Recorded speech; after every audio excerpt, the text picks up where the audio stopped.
WWDB Community Chat Show. Today, I have a very special gentleman, a very friend of mine of a very good many years, and we try to get the movers and shakers from the community in the media. I don't think you'd come across anybody. No, honestly, who's done more than this good friend of mine who's doing all sorts of movement there, suggesting that, it's absolutely right that he is. So, welcome to the show, Lee Bannister.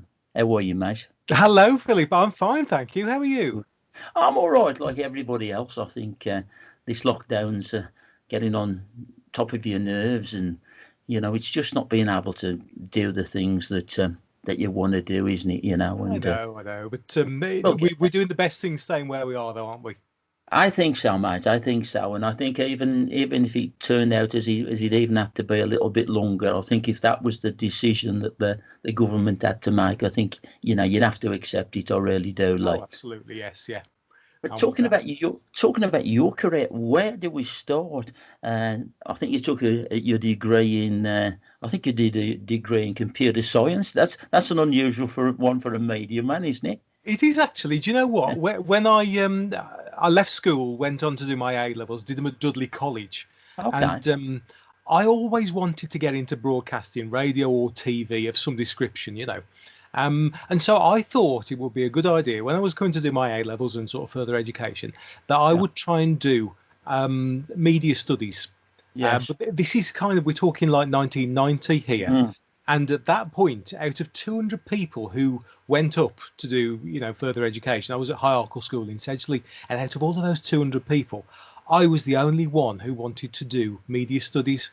I mean, can you believe that? It's all the rage these days, isn't it? Yeah, it is. Yeah, it is. And so what I did, instead of media studies, because of course, if I was the only one, it couldn't run. I had to choose something else, and I thought, well, what else am I interested in? And I'd had a Commodore 64 since sort of 1985, and I've still got it, and it still works, And so I thought I'll do computer studies, and I also did, physics, and I did theatre studies as well. But that wasn't really close enough to what I wanted to do. So I stuck with physics and computer studies, got those in the bag. And at the same time, I got myself some work experience at Beacon Radio. Yes. So that's where that all became, And of course, to be honest, a man of foresight and vision, really, because, the old broadcasting industry is driven by computers today, isn't it? And, what we're doing now, all our interviews and our broadcasts, we're all working from our own little home studios, and well, exactly, yeah. So a man of vision and forthright. You mentioned Beacon Radio. I think was it Chrysalis or something like that you were on first? I moved to Chrysalis from Beacon because Heart FM was part of the Chrysalis. Chrysalis Records. Well, that was part of a big media group at that point, and Heart FM was part of Chrysalis, and that's where I moved to from after I'd finished the Beacon. But I mean, it was the place to be, wasn't it? Beacon Radio back in the day. I mean, I think some people today don't realise how big it was. Really, everybody tuned to Beacon Radio or WABC, something like that. That's right. Yeah. It must have been fantastic. I wouldn't ask you how old you were, but you would be fairly young then, I would think. And I'll tell you. I was 17 years old in 1989 when I had my work experience. And so I'd been listening to Beacon since the very beginning in 1976 when I was, nearly 3 years old. It was always on in our house, Beacon 303 as it was, I mean, everybody probably listening and seeing this will recognise what Beacon 303 is and meant. As you say, it was the biggest thing in the area. BRMB was in Birmingham. Beacon was ours in this area. Absolutely correct, and must be the one to keep that little FM radio that we all had, tuned to, and and it was good. I think it was absolutely great. Funny enough, I've never ever done anything with Beacon Radio. Strangely enough, over the years, I suppose my starting days were, over at WWM with Tony Inchley and people like that, and that was great, But I have to tell you, listeners, this gentleman that we have on today is the one, well, alongside Nick Andrews and and Jim Duncan, who were guilty of training me how to drive. Now, that's not with a car. I'm talking about all the little slide. I know you're surprised. All the little sliders and all the different things. And gosh, they had some patience with me because I've always been used to having that person across the desk sort out all my things for me, drive the desks. And a certain gentleman said, "No, you've got to do it. We can't keep providing it." So you're very kind to me, you Nick and Jim, and I'm going to thank you because I'm so glad that I sort of got cornered into doing it because it's so much better once you get your hands to it, isn't it? Isn't it? Yeah. It sort of empowers you as well. You're in control of everything you want to do. You can do it at your own pace. You can choose your own music and start it and stop it wherever you want. It is a good idea. I'd recommend anybody to learn how to do it. Really, there's nothing like actually operating a radio studio and doing your own show, as you will know.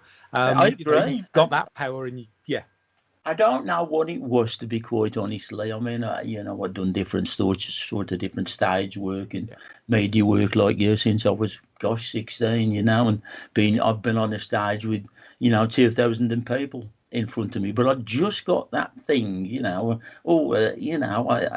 don't know what it was. I think it was in my head, but I absolutely thank you and the other two guys for that, because now, that I wouldn't really want it any other way if I were to be working in a studio with that type of equipment, I'd want to do it, So you're very welcome. No, I always say though, I always used to say I can show you the buttons to press, show you the sliders, but the actual talent of doing the radio, the bug is within you, isn't it? If you don't want to do it, you're not going to do it well. But if you really want to do it, you'll always sort of give it some welly, won't you? Really.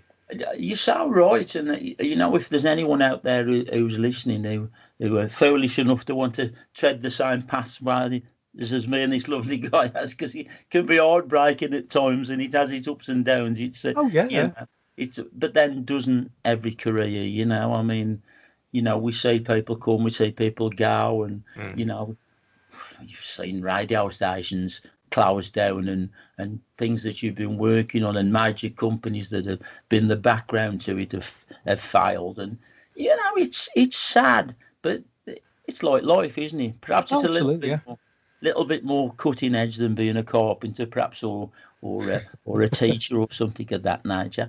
But that leads me on to something else, because you're very, very good teacher of all these subject areas, and you did operate for quite a while, if I recall, at Wolverhamton University. That's right. Yes. Yeah. It was part of my job when I moved from Heart FM, because I worked at Beacon, then Heart FM, and I went to work at Wolverhampton Community Radio. Yeah. And as part of that job, because that was a training job, which is obviously where we met, as part of that job, they were also affiliated with the Wolverhampton College and the university within their broadcast journalism courses. Yes. And as part of the link between the two places, I ended up teaching on the broadcast journalism course, which was part of a degree, and I can't remember the nature of it, but I did the radio production module of it, which there was a lot of theory, but there was also a lot of practical experience as well in the studios, making programs, making features, and actually getting them broadcast on air.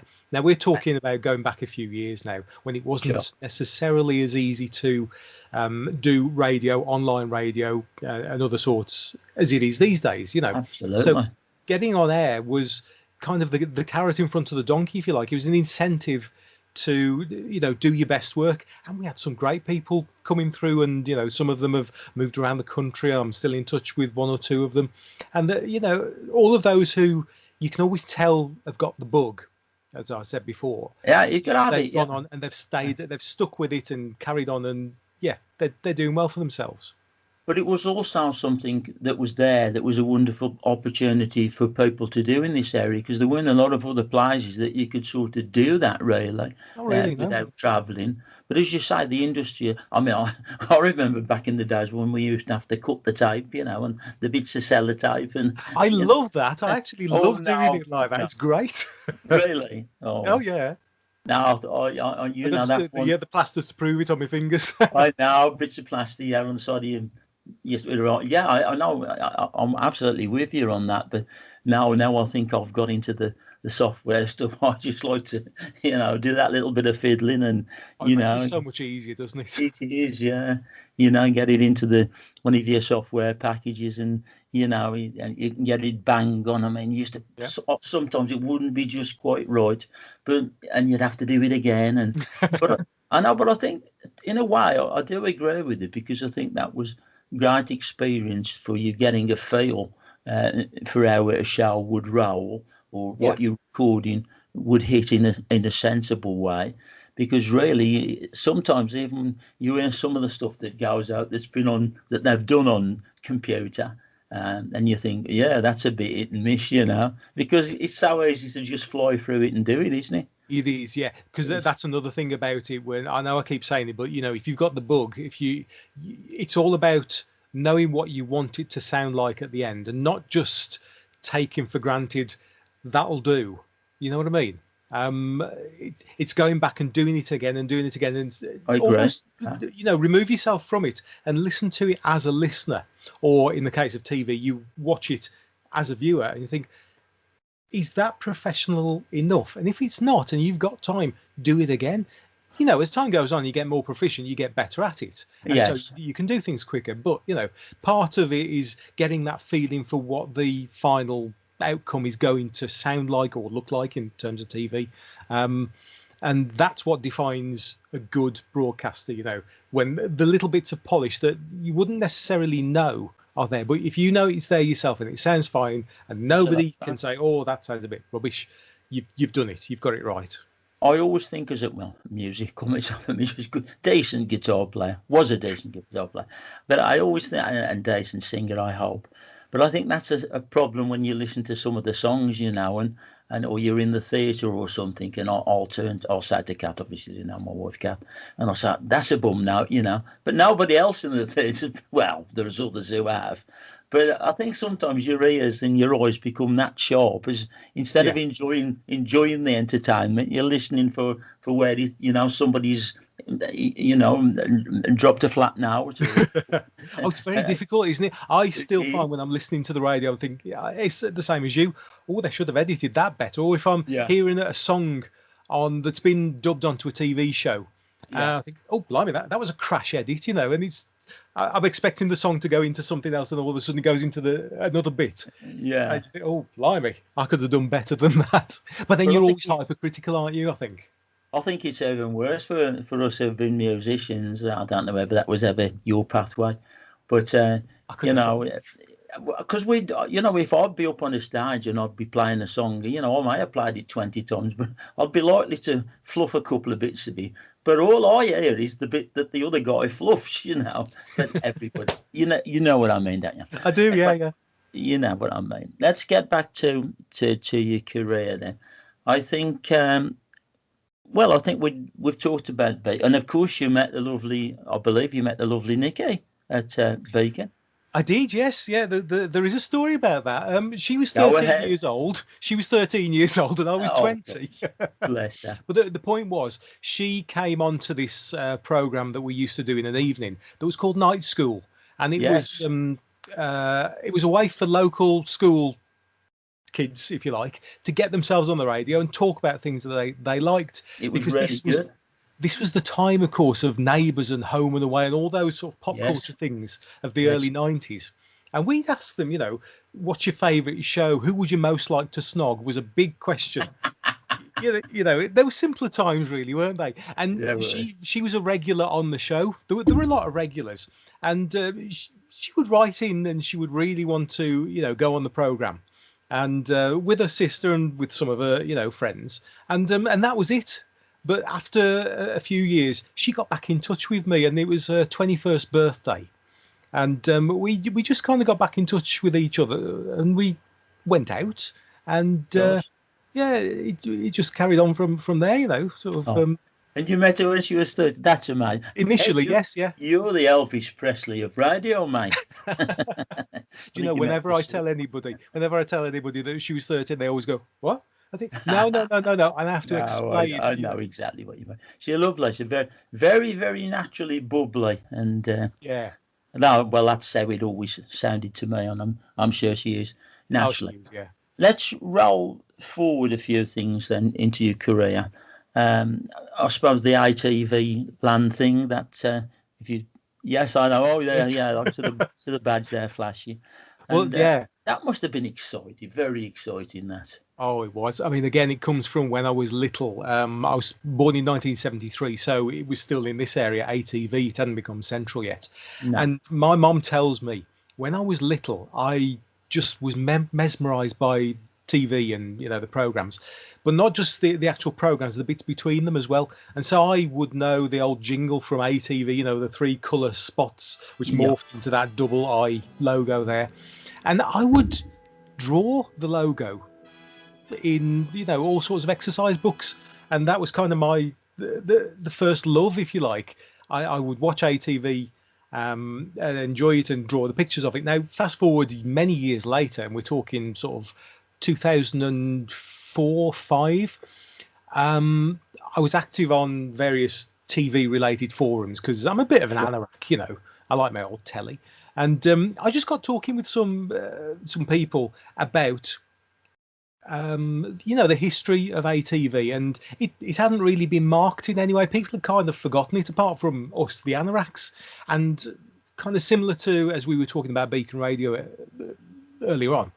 ATV was massive in the area. Oh, absolutely. Yeah. All of the ITV stations hadn't come together as one just yet, and so in this area it was ATV, and we thought, well, we'd like to mark it, in some way. And we knew that another favourite TV programme, Tis was made in Birmingham at the ATV studios. So we thought, well, why don't we try and research a documentary? We thought, well, how on earth are we going to do it? No idea. Get some camcorders. We'll try and film some interviews with people who used to work there, and just see what we get up with. And it took us the best part of 5 years, but eventually we got talking to a place called Mace, which is the media archive for Central England. Yeah. And within their archive, they've got loads of old local TV clips, news items, and stuff from ATV Today and Central News. And we just thought, well, would they be interested in us making a documentary that they could release? Because they're a charity, and it wouldn't raise some money for them. And we got talking to this one lady who worked there called Emma Morley, who worked on the Dad's Army remake a couple of years ago. All right. And, yeah. She said, yeah, we'd be interested in doing that documentary. We thought, bloody, this is getting real now. So, we did some more. We chose some archive clips, and we were able to actually pull together this 5 or 6 part DVD documentary, and we called it From ATV Land in Colour. And it traces the history of the ATV studios, specifically in Birmingham, because they'd also got a place in Elstree in London, which is where EastEnders is made these days. Yeah. And we put together this documentary, and it got released, and it's still available. Fantastic. And a certain gentleman won a TV award for that, didn't they? So that was the second one. Yeah, we was it? Well, yeah, off the success of the first one, we thought, well, could we follow it up with the difficult second album, as Yeah. Of course. But the second one we did was all about ATV Today, specifically, the local news program, and we called that From Headlines to Tight Lines. That's it. Headlines to tight. I remember it. Yeah. Yeah. I remember you winning the award as well. That was the one. Yeah, the Folk very well International. It was, best use of footage or something. I can't remember what it is. But I've got my glass trophy up in on the cabinet. Dead proud of that. Absolutely. So you should be. Absolutely delighted. I mean, I think we all say, well, I'm not bothered about awards, but we wouldn't be working in the media if we didn't love awards, would we? Of course not. No. You don't do it for them, but it's lovely to be recognised for them. Of course it is. Of course it is. Yeah, and everyone likes a pat on the back. And if you've got something there that, there's your I don't know, your equivalent of the FA Cup or something, it's great. Yeah. It's great. It is. Right, let's move on a little bit further then, and I suppose on to, I'm sure there's lots of things that you could fill in if you want to, that you went into, and I'd be very glad to hear about it. But I was thinking of moving towards your time at Big Centre TV, and yeah. You know. Well, yeah, that is not there anymore. But No, I know. No. I'll Who explain were the how that who all were came the about. guys? Sorry, who were the Well, guys who started that up? Mike well, Prince and yeah. It was what had happened was there was all of these local TV stations were springing up around the country. Ofcom, in the same way as they license radio stations, were beginning to license local TV yeah, stations. that's right. And there was a company in Birmingham before Big Centre who had actually got the license, but for one reason or another, they couldn't continue with it and they couldn't launch their station. And Mm-hmm. so Mike Prince and Chris Perry from Kaleidoscope, Perry, of course, they yeah. came together. Yeah, they came together and they managed to convince Ofcom that they could pull together the necessary team and equipment and everything else together to get the station on air before the license was due to expire, which was a particular date at the beginning of 2015. Yeah, And they did it. yeah, And it's good. they, off the back of my success, if you like, with the ATV DVDs, I'd heard that Kaleidoscope were getting involved in putting together this TV station. And I just fired off an email across saying, got any jobs going? Because I'd known Chris and Kaleidoscope It's through what you the do, isn't it? DVDs. Oh, it And is. You've got to if you're do it gonna, like that. It's if all you're gonna, about contact at the end of the day. of course it is. It's you know, and if you're not prepared to do that, you know, I mean, gosh, we used to have to phone and send letters, and you Yeah, know, but well, I know listen, I know I'm a little older than you, but you take my point. But the like you said, principle is exactly the same, isn't it? You it know, you get doesn't yourself change. out. It doesn't change. You've got to chase and chase and chase. And to be quite honest, I always say to young people who ask me about various things that I've done in the past that they would like to do, well, if you want to break into anything, you've got to chase it, because the people that you see doing it don't think they just walked into that role. They Yes, chased it yes, and then showed that they could do it. That's the that's right. key. I'll let you into a little secret now, because it's very much water under the bridge these days. But Chris Perry, that's right, Kaleidoscope. Yeah, I'll let you into tell you a little story about that. He actually wanted me to come and work there and work on that station. He got some ideas that I don't know, I'd walk around all the black country towns and all that sort of stuff, and maybe be a little bit of something with the paranormal, haunted Midlands and stuff like that. But Oh, I nice. don't Yeah. know. He wanted me, but I don't think Mike did. And All right. so, well, it's not a problem. It's the way it goes. You know, you've got to put on there the people that you're united in, and your views about what will work.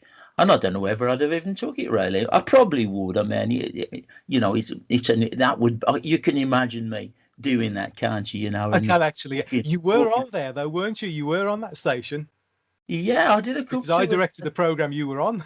That's right. That's right. To be quite honest with you, Lee, I must apologise if I don't remember things like that. But you know, I'm like you, mate. I've done that many things. As sometimes until someone remind you, but I do remember it now very much. Yeah, I do. Of course, you're right.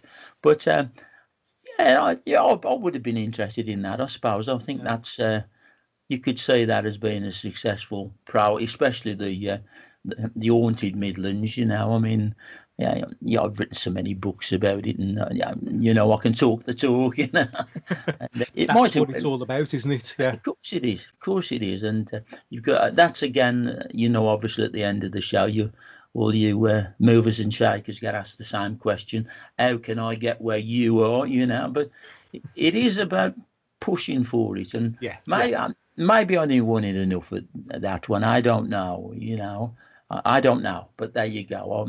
That was and I've got now. I like Mike. I do, and I haven't seen Chris for ages and ages. But you know, it's the way it goes.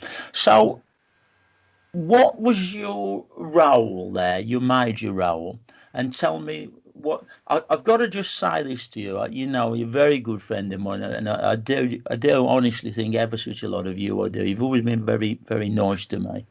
But I Oh, thank love you. the stuff. I love the stuff that you did with Tiswas, but you drove me crazy with the Crossroads stuff because my tormented the living daylights out of me every night with no, I Ah, jest, I right. jest. I will. Yes, I'll tell you about those. Well, my job in the Very, first place, when I first went there, I was yeah. employed to be what they call a floor manager, which Hmm. is in the live studio, basically controlling everything that goes on the studio floor, getting people in the right position, giving them the microphones on behalf of the director who is pushing the buttons.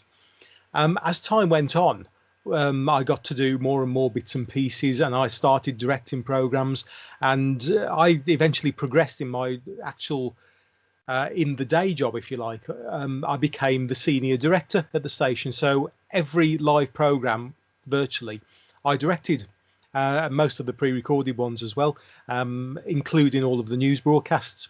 But parallel with that, I'd been asked to present one of the evening programs, which was called Postbag, just as a one-off. It was a Yes. program that went out late at night.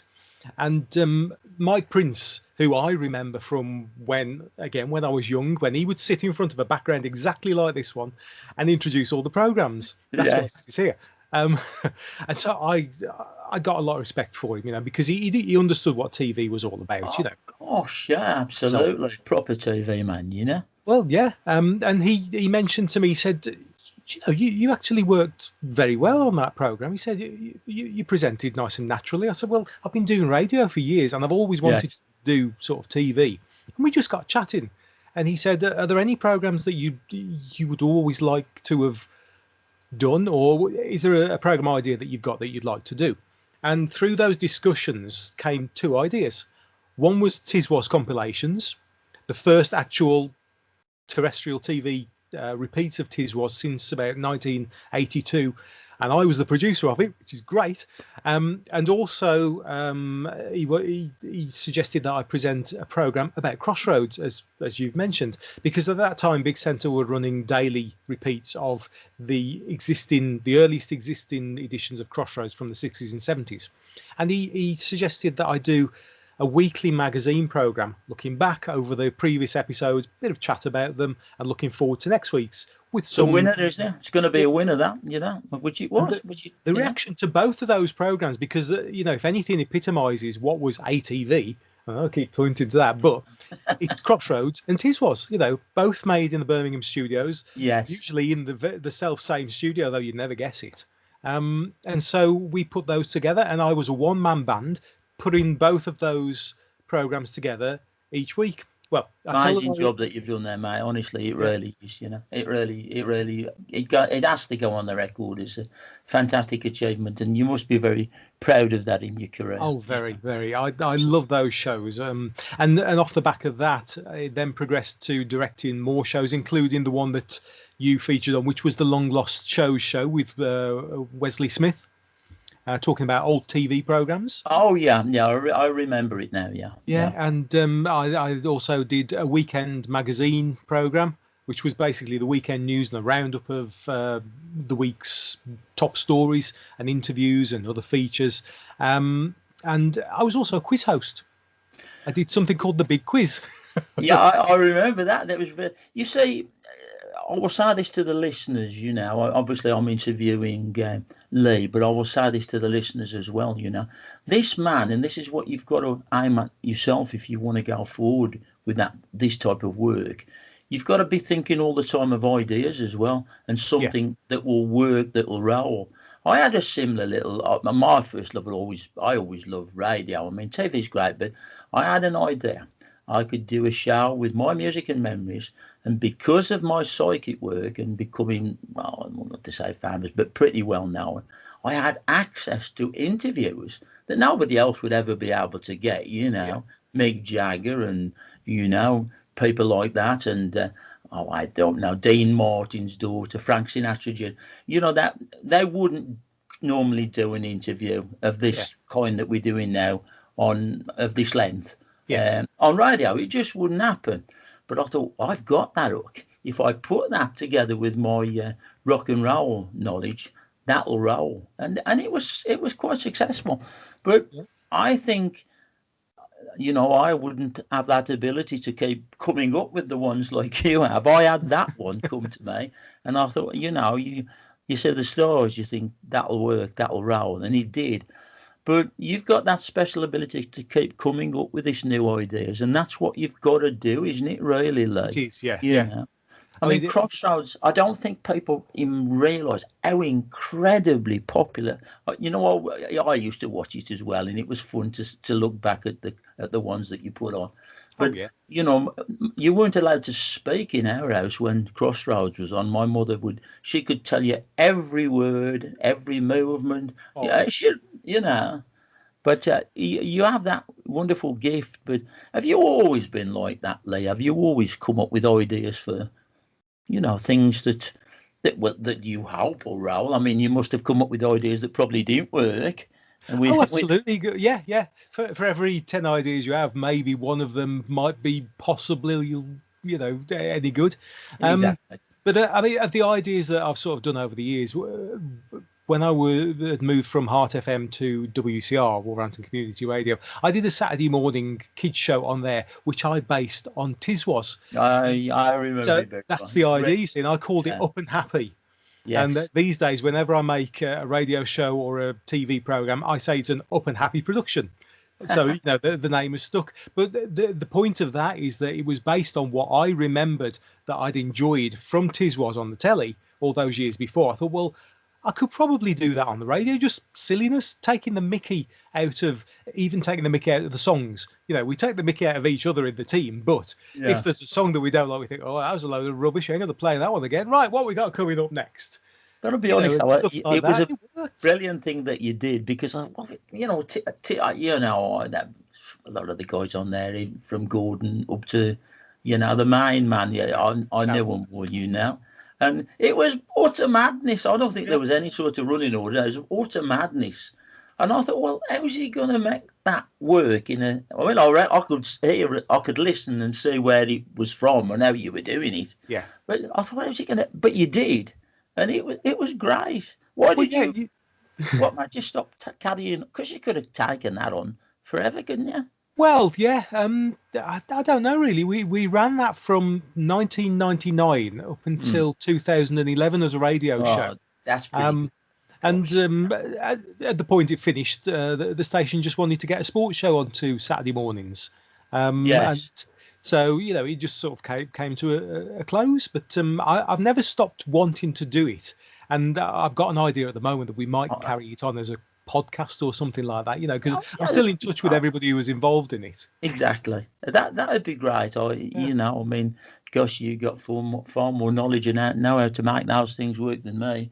But I think anyone would tell you they could almost guarantee that you would roll that again. I didn't Oh, realise it had run that long. You sometimes don't, do you?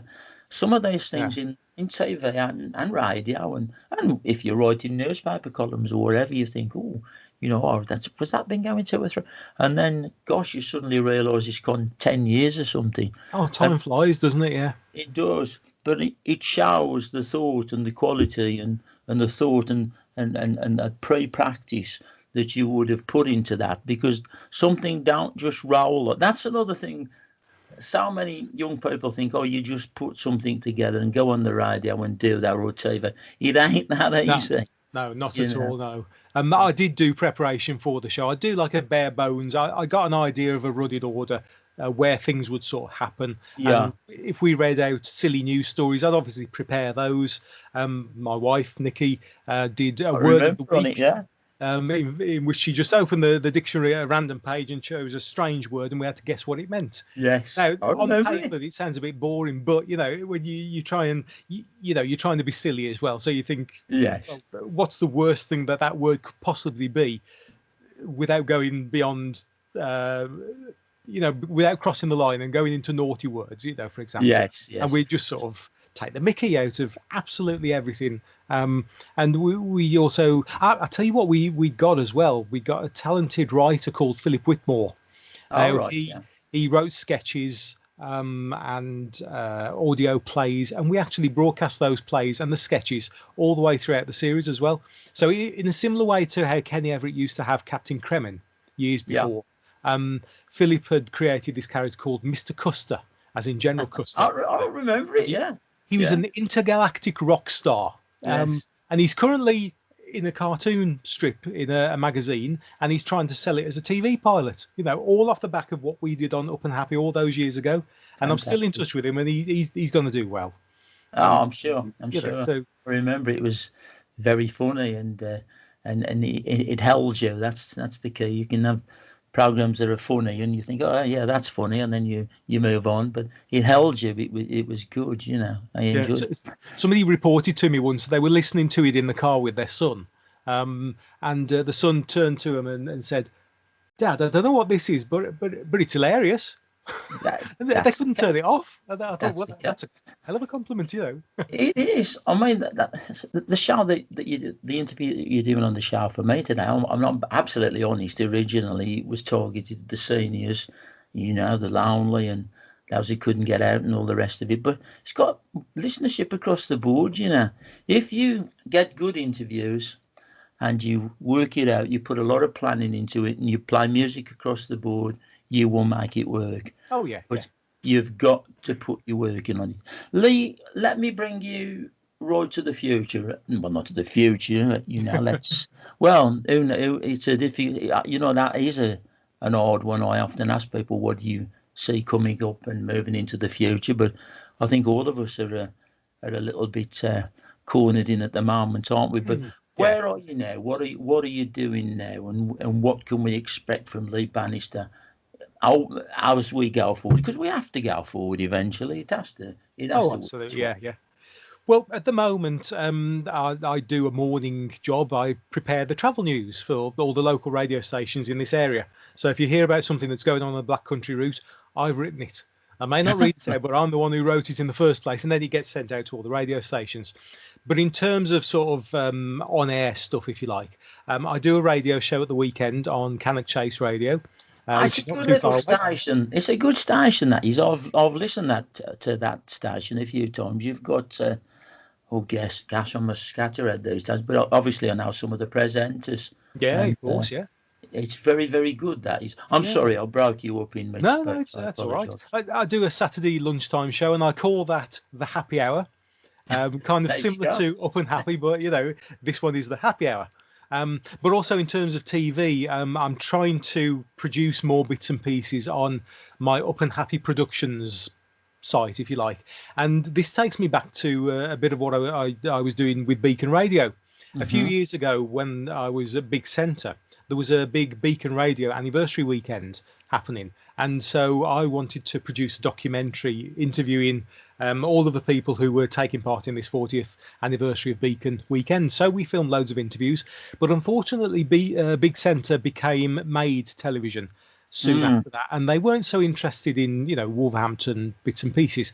But I always kept the interviews that we'd recorded, and I'm currently going through them and actually producing them into little mini programs, and I'm calling it Wolverhampton Radio Memories, Wolverhampton Radio Stories. That's it. Can't even remember what it's called. And I've got those coming out on there, and I'm going to try and do more of that sort of thing. And that's what I want to do, really. Carry on doing, you know, a split between the telly stuff and the radio stuff, because I love them both. It's the thing that I always wanted to do when I was little. I've been lucky enough to work in both industries, and they're cracking. They're both very different, but, you know, I want to sort of carry on doing that sort of thing with my Up and Happy Productions. I think the blessings in life is to find that you can do something that you get paid for, that you enjoy.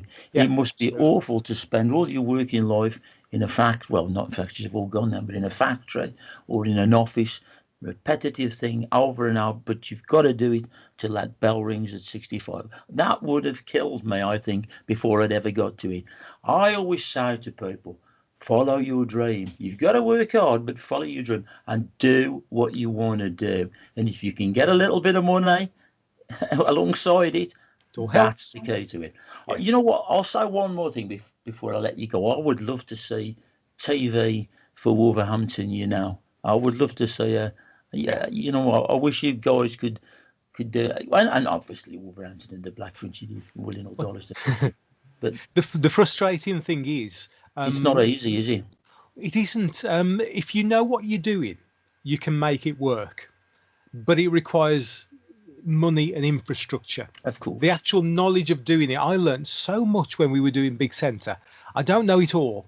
That's an important point to make. I wouldn't ever claim to say that I know it all, but I've got an idea of how you begin, you see, and how you start the ball rolling, and then you take it from there. The equipment these days to do something like that is surprisingly easy to operate. Yeah. And cheaper. It is, cheaper, yeah. You know? It's pulling it all together, though. When I was made redundant from what became Made in Birmingham TV, and the reason for that was they were simply slimming it all down. They moved it all mostly from Birmingham up to Leeds, and they've just got like little satellite stations there now. Yes. So from about 30 people, there's only about sort of 2 reporters left. But when I left there, I got this idea of making a proper hyper-local, probably more likely online television service that's there for the people who need it. You should do it. You should do it. It's just a money thing. It's just a money thing that sort of got in the way. You know, the will is there. You know, it's if there's anyone out there listening who I mean, if I don't know, Jeff Shea or someone or something of such nature, here's your man. Lee, can I just ask you one more thing before I let you, because I know you're incredibly busy, and it's great to chat to you again and to do an interview with you. But we've both chatted, I think, about getting into the media, working in the media, whether you first love be radio or TV or whatever. But if there's young people out there who are thinking, it's interesting to hear what the way Lee achieved and got where he is today. What would your advice be for them, perhaps as a 15, 16-year-old? What would your advice be to get started on that pathway? You start small. You have to start small. You build up your experience. It's like you were saying earlier on, and I've always said, you're not going to step into the big job straight away. The internet is a very good resource. It's also a very good way of broadcasting. But it's almost a too easy way of broadcasting. Anybody can get online and make their own radio station from their bedroom straight through a computer. But who's going to listen to it? That's right. The key is to think about what your listeners are going to want or your viewers are going to want. And if you can put yourself in their mindset, understand what their expectations are. You start small, you build it up, and you work out what they want. And then you can go to one of the big boys and say, look, this is what I've been doing. Okay, it's only on a small scale, but this is my calling card. What do you think? Am I any good? Ask for advice, first of all. Don't ask them for a job because they won't give it you. Not straight away. You're not going to get headhunted, not straight away. So what advice would they give? And I know it sounds a little bit long-winded, but that's what I did. And yes, it took a while, but I was able to do it from when I was at school all the way through college. And then I got my job then at Beacon Radio, led me all the way through to other radio stations, working on the telly, winning my award and so on. And to me, it hasn't felt like 5 minutes. It's been a few years, obviously, but that's the idea. Just think about what your audience is going to want from what you can do. You don't force your ideas on them. You listen to them and work out this is what they want, and you give them what they want. And that's what that's a line from Tiswas. This is what they want, and they weren't joking. That was really why it was so popular, because they knew what the kids wanted. Just to take that as an example, they knew what they wanted. Think it through. That's the key. Well, there you go, listeners. If you were a young person listening to this show today, this might get played on one of my other radio programs as well. Yeah, because it's been absolutely brilliant. I have to say that. Lee. Oh, thank you. But if you are a young person and this is the man, he's giving you the proper advice. You can't buy advice like that because there ain't a book out there that will tell you like that. This man has walked the walk and won the race. And if you're an older person and you've got young people who are looking to get into the media, whether that be radio, TV or broadcast, journalism, whatever, yeah, that's the way you have to do it to start. Nobody's going to come and put things in your hands. Yeah. You've got to make it happen. Lee Bannister, it's been absolutely a pleasure to chat to you today. I wish you well. You too. And I do hope to, hopefully maybe get you back for something else in the not so far distance. I know we can't plan too much, but thank you very much for joining us. It's looking good. It's looking good. Thank you for having me on the show. I really enjoyed it. Thank you. Absolute pleasure.